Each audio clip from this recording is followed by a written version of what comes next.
What is up, everybody? Good morning and welcome to the Shred Show Live. You can see her bright, smiling face. I'm excited to have her here. You're excited to have her here. Kelsey Rauchut from Annie Mac is joining us this morning. She's literally one of those people that when I get to hang out with Kelsey, I can't help but smile. She exuberates so much enthusiasm, so much happiness, even when it's on camera. We're not even hanging out in person, but we're just hanging out with you. Ladies and gentlemen, we have so much to talk about this morning on the show. Mainly, you may be thinking about making a transition. Maybe you've made a transition. Maybe you're a company. You're wanting to grow. You're wanting to expand. And you're like, where the hell do I start? I don't even know where to go from here. We're going to be talking about that and so much more. Ladies and gentlemen, are you ready? Are you ready? It is time to shred.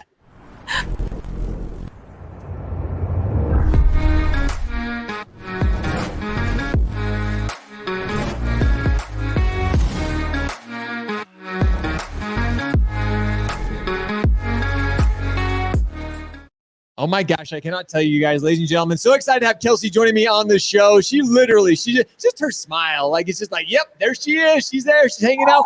Plus, Kelsey, you're such a valuable addition to our industry. You've been with Annie Mac for well over 7 years. You understand the industry. And for those who don't know you, you must not be paying attention at all. If you don't know this incredible woman, you're missing out. You need to follow her. You need to be engaged with her because she really is. She's added so much to our industry. But for those who don't know you, Kelsey, give everybody a little bit of introduction to Kelsey. Oh my gosh. Well, first off, Josh, if I could just bottle up your energy and sell it, I think that alone would make me millions. Thank you. One of these days we'll figure that out. But until then, we're just going. We're going. We'll get there. Hey, friends. Hey, fam. Honestly, a little intro on me. I soon to be Mrs. Kelsey Suarez. We're getting married next May. Let's go. Wedding planning, building an empire. Annie Mac Home Mortgage has been my home, for the last almost 8 years. And wow.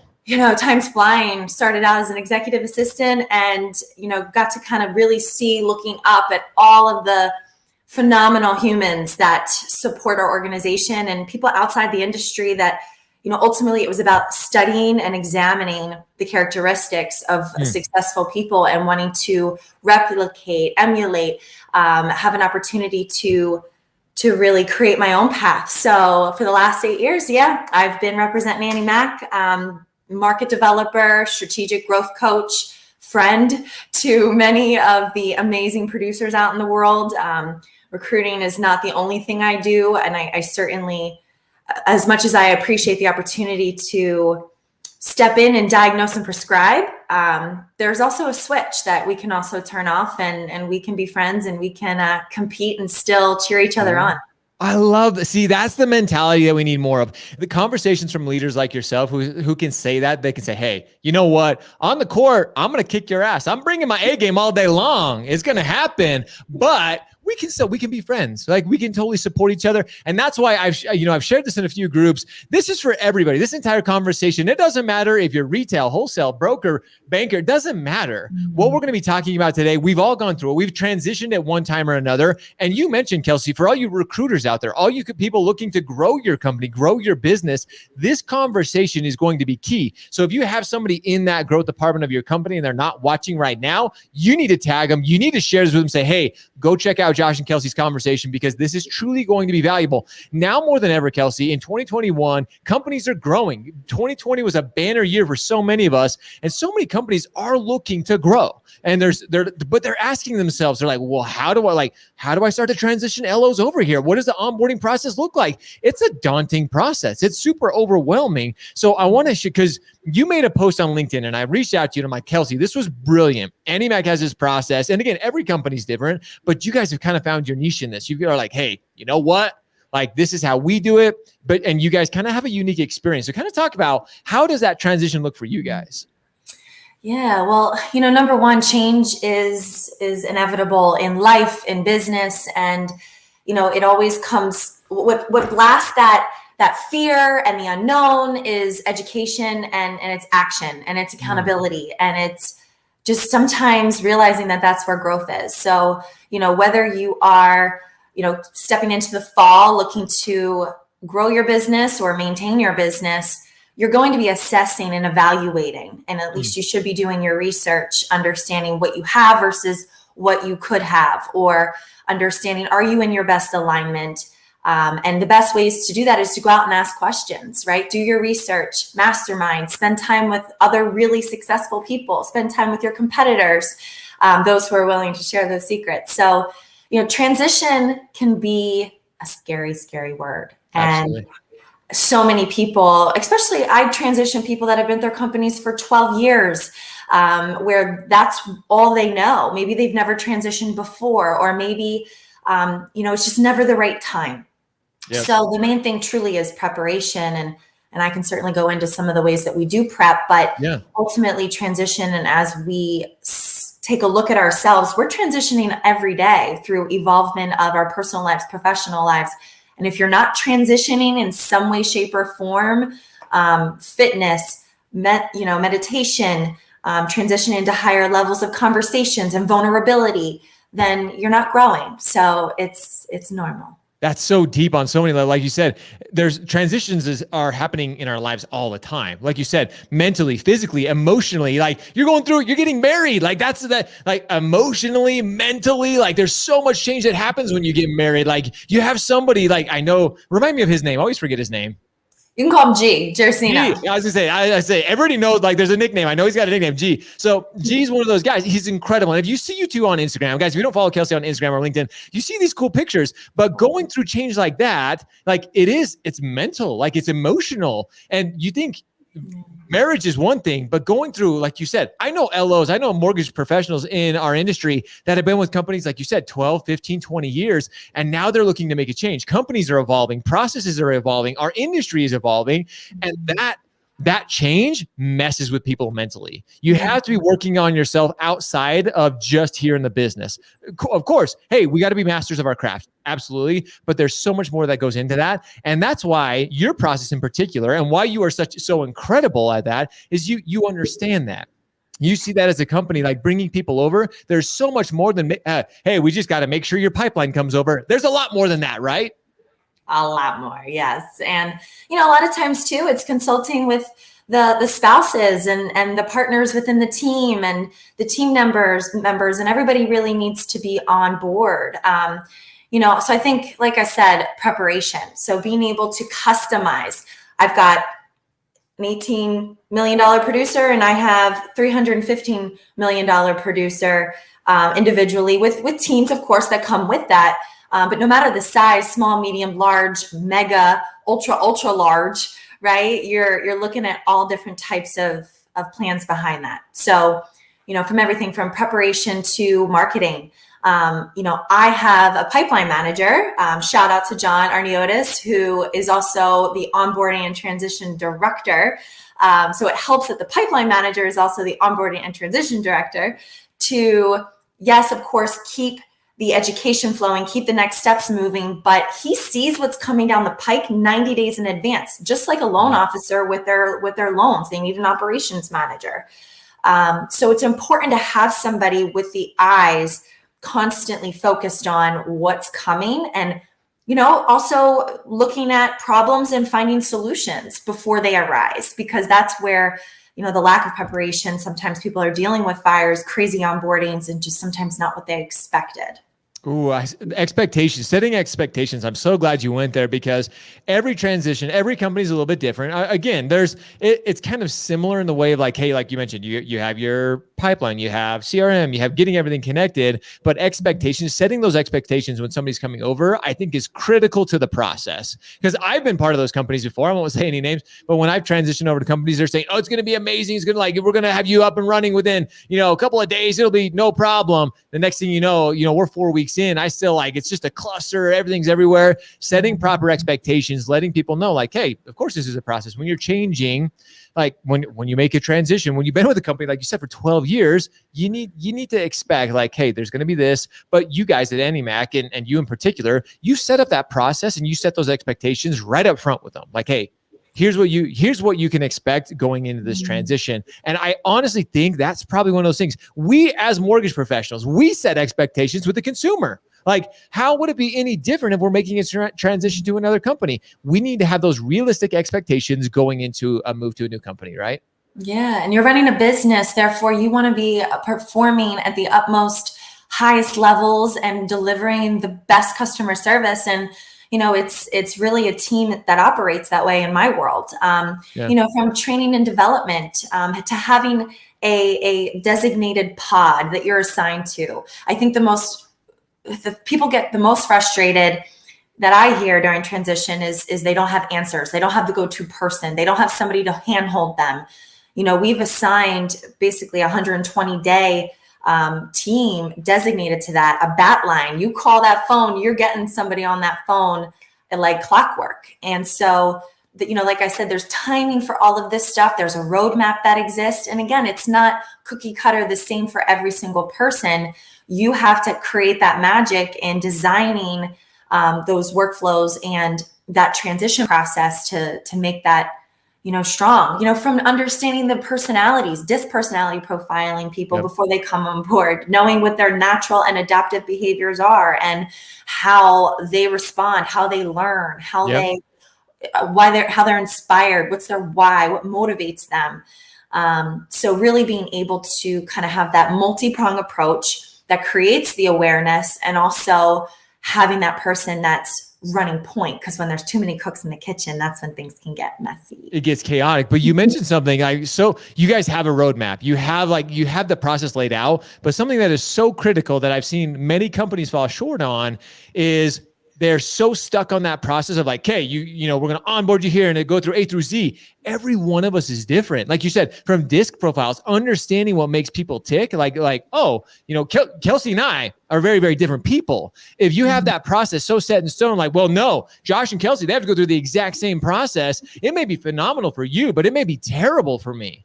So you, as everybody who's on board and going through that, if you're part of that pod, if you're part of that team, you have to understand getting to know someone. You even talked about spouses. I have to give a shout out. One of my old partners, something that he did so phenomenally when he was onboarding me, like we went and he got to know my spouse. He got to know my wife well. Like he got to know the things that were really important to me.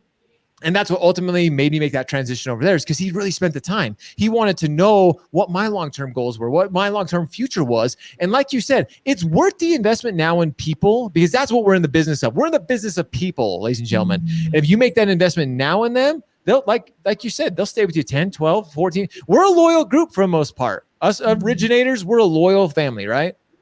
Yeah. And I think too, like that word family and knowing, okay, putting the importance of their livelihood in our hands and how much that means to us, and not just making those promises. And I think one of the other most powerful things that you can do to share the credibility of your transition process out there is to get your originators on the phones with other originators who are 60, 90, 120 days ahead of them, where they can say, well, this really worked for me, trust me, there's things we're always evolving with. Not everything's perfect, but there's ways for us to say, all right, let's course correct, and getting those originators on the phones so they can start to build that relationship, be a part of that culture, and also see the vision that they have in their heads for themselves through other people.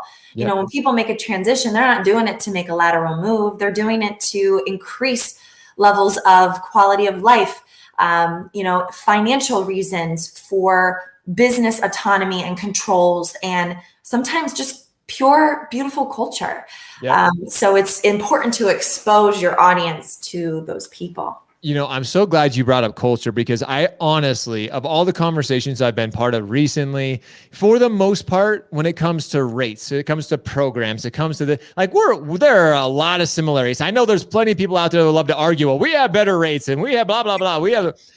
Let's just call a spade, ladies and gentlemen. It is what it is. But culture, what you mentioned there, Kelsey, I think that's where we continue to see companies who are really good become the best and really start to excel. And I've been to AnnieMac's campus. I've been to plenty of other mortgage companies' campuses. And what really separates, what really differentiates the good ones from the great ones is that culture. You show up and the people there, like you said, introducing other LOs who have already gone through the process, starting to build that family, starting to build that culture prior to, because when they make that the hardest part of a transition is showing up to an office on day one and like that awkward, like not knowing anybody and having to go through that experience. Like, oh, hey, like, you know, you have to go through that. Like you said, we talked about this earlier, that mentally is difficult because you're already struggling with the transition. You're wondering how your consumers are going to go through that. And now you yourself have to go through that transition as well. You're like, man, this is hard. I don't know anybody here. Starting that process early. So when they show up on day one, you got people walking up and down like, hey, I know COVID is weird, but like for the most part, walking up like, hey, Kelsey, good to see you here. You know, talking with you weeks ago. I'm so excited to have you part of the family. That is critical. I think that part of the process is literally what will continue to drive transition in our industry. What do you think? I think it's the most, if not the most important piece of the puzzle. And I think the fellowship, the community, the, masterminding, being able to ping pong ideas off of one another. Like in my world, you know, my guys and gals are my brothers and my sisters. And when we can, you know, they know the details of my life. And yes, I've been there for 8 years and they've seen me grow from a 22-year-old college girl to where I'm at today. And that's cool. But, you know, the Massachusetts top leaders are BFFs with our New Jersey and Florida guys, and they have their own masterminding panels that we've set up throughout the organization with producers that are doing the same. And then we plug same amount of production, and then we plug in someone that's doing maybe double the amount, and then they're passing along those knowledge nuggets. So it really is such a cool open door policy. It's not, you know, this is what I got and barricading it in. It's more of, I know that I will gain if I give, and that will continue to shine throughout the whole industry. Matt, that right there, you're going to gain more if you're willing to give. You have to have that giving mentality, sharing ideas, collaborating, especially as a team. Like those are the cultures that ultimately win. Those are the cultures that everybody wants to be part of. That's what recruiting is all about. If you're creating that culture, somebody comes in and they see LOs, they see originators, they see teams in like working together, sharing ideas, helping one another grow. We all want to be part of that. We're all human nature is we want to be part of a family. We want to be surrounded by people who care about us, people who love us. So you companies, everybody listening, if you're a recruiter, if you're going through like, hey, we want to grow this next year in 2021, 2022, Kelsey is dropping bombs relay. Like you should be like taking copious notes and be like, oh my gosh, like I need to learn more. I need to be doing this. Or Kelsey, she's going to just take them right from under you. She's going to do it. So you better be paying attention. Kelsey, this has been a brilliant conversation. We're starting to run up on time here. And what I've been doing with conversations like this, just to kind of add some fun, some personal relationships, some personal questions. I'm going to throw, our good friends at Poddex sent us a new pod deck question. If you guys don't have Poddex, reach out to them. They're not a sponsor of the show. I have a lot of respect for them. A lot of people are saying, well, I don't know what to talk about. What question should I ask? These are great ideas. So these are totally random. I'm going to throw them out here. We're going to draw a couple cards. You ready? I'm ready. I'm taking Here we go. Drawing one, not looking. First question. If you were given, this is a fun one. If you were given $1,000 to spend on your closest friend, what would you give them? Oh my goodness. We would go to some destination resort and we would unplug and we would go together and rejuvenate and get some vitamin D and a spa day. Oh, see that experience. You mentioned something right there. Experience. You're creating an experience for that person. You're not buying them a purse. I know shoes or purse. Some people are like, oh, get a purse, which I don't even know what purses cost these days. But experience. You're not going to go have an experience with that person that money can't buy something like that. $1,000 to go hang out with a spa with one of your best friends. Love that. Guys, Kelsey's a thinker. Okay, next question. If you could make one of your hobbies into a profession, which one would it be? Oh, I love writing guided meditations, and I would open up a studio and I would have anyone and everyone as big as the space can hold, or I would multiply it. And I would help touch the lives of others through breath work, through guided meditation, through Wim Hof. You should check Wim Hof out, also known as Iceman. Yes. But just giving people that peace of mind, that release button, that healing. I have an idea of a future episode. We're going to get on here. We're going to calm everybody down through some breathing, Kelsey. We're going to do a show just on that. Yes, I was going to say that's going in my head now. There you go. See, that's what we do, people. That's what we do. Okay, here we go. Last one. If you could install one piece of advice in a baby's mind, what advice would you give? Baby, this is the first thing that comes to mind, but baby, you are fearless and you are capable of anything. Just the fearless attitude. You gave me goosebumps. Look at that. You gave me goosebumps. That's a good one. Yeah, I can't wait to have a little nugget one day, a little bambino. Well, I love it. And you and G are going to be incredible parents. Get married first, you'll have that, and then you'll have kids down the road. But I can see you guys being incredible parents, and that is fearless. Like, that life is all about, like, you have to be willing to take risks. You have to be fearless. Go out, try it, make mistakes, learn from them, get better from them. Man, now what? Mic drop. We're out on that, ladies and gentlemen. What better way to end with Kelsey? Such an incredible, ladies and gentlemen. There was so much in this episode. Go back and watch it. Go share it with your recruiting team. Go share it if you're looking to grow. These are the tips, and we just barely got into this. We could have gone into so many details, but there were so many little nuggets in there that you guys can do and start implementing today within your company to really grow and to help that onboarding, that transition, be as smooth as possible. So huge shout out to Kelsey. Kelsey, you're amazing. Thanks so much for joining us and sharing all your insights today. Thank you for having me. And yeah, anybody watching this want to pick my brain? We're an open door. We share. We believe sharing is caring. And definitely, Josh, admire everything you do, the energy you bring, what education, and also the stage that you give people to stand on. It's beautiful. So thank you for having me. Oh, well, thank you so very much. Guys, reach out to Kelsey. She really is an open book. And that's why I have so much respect, so much admiration for her and her entire team. Reach out to her. And that's what we're all about here at Shred. Like she said, she started this episode so perfectly. We need one another. We're willing to share. We're willing to collaborate. If we don't, we will ultimately lose in the end. So with that, ladies and gentlemen, we appreciate you. We love you. Now it's time for all of you to go shred, go show up, hustle, repeat every day. See ya.